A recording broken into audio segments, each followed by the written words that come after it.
Assalamualaikum warahmatullahi wabarakatuh. So we are going to continue our lecture but through an online class. So this is a continuation of topic 2. Previously in our lecture we have discussed about rule-based expert system. And today we're going to continue about rule-based expert system, specifically the subtopic of uncertainty management. So what is uncertainty? Before we can talk about uncertainty, we have to understand that when we are interviewing our human expert, the information that is available is sometimes imperfect.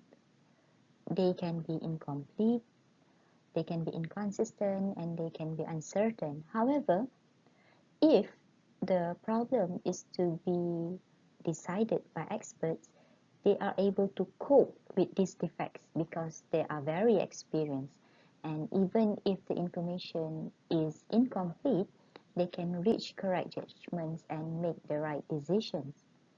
So if we want to encapsulate the expertise of a human expert into an expert system, this system must also able to handle uncertainty and still reach valid conclusion, even though the information available to this system is uncertain. So what exactly is uncertainty?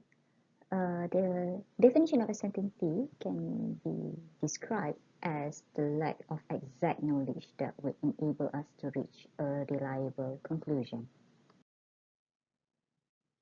In expert system, we have four main sources of uncertainty. So they are, first of all, is weak implications. Second is imprecise language.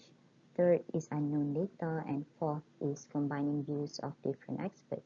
So let's take a look at this one by one. Okay, first of all, what is weak implications?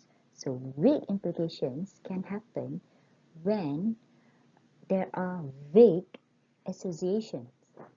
For example, if we are defining cold weather, we are in Malaysia, if we have like 28 degrees, we would classify this as cold weather. However, for those who are staying in countries with 4 seasons, they might say this is hot or this is a summer type of weather. So if we have a rule that says if cold, then turn on AC. Sorry, turn on heater. So how do you define cold when it can mean different things to different people? So this is what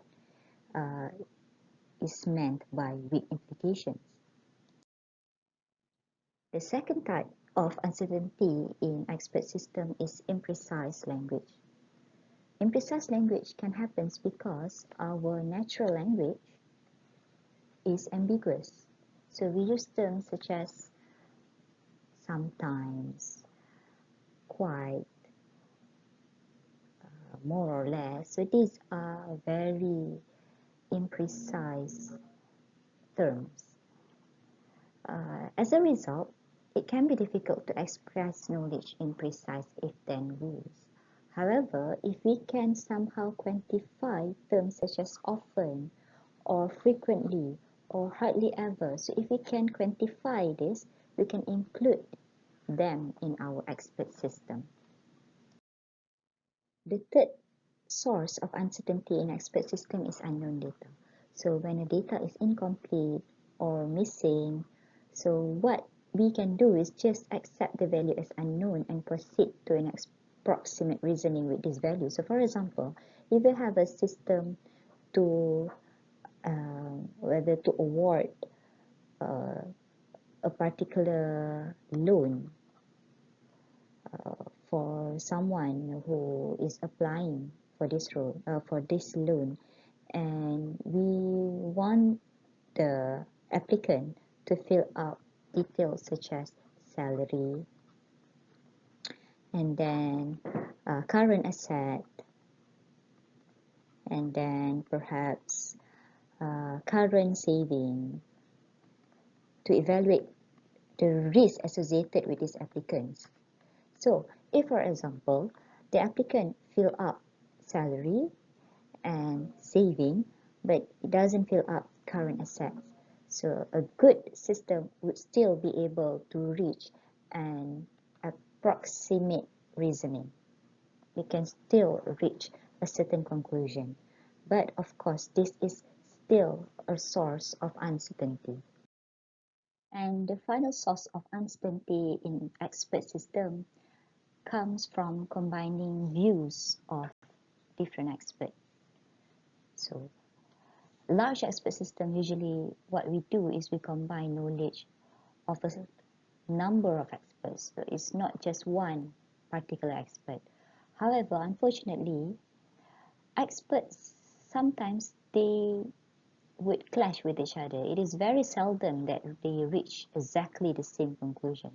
So in order to resolve the conflict, the knowledge engineer, you have to remember, knowledge engineer is one of the team members of an expert system development team. The knowledge engineer must be able to attach a weight to each expert.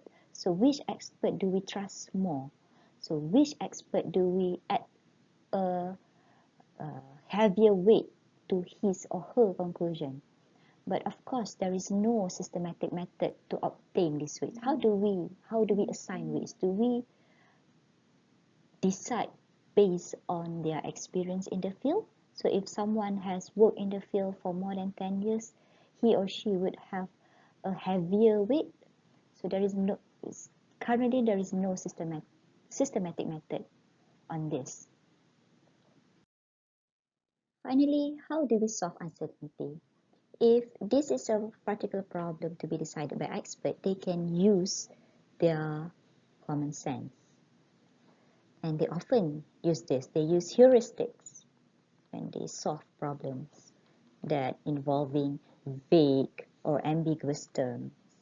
But how do we include this ability into expert system?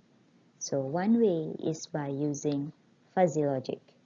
And an expert system that implements fuzzy logic is called fuzzy expert system, and this is a system that we will discuss in the next video.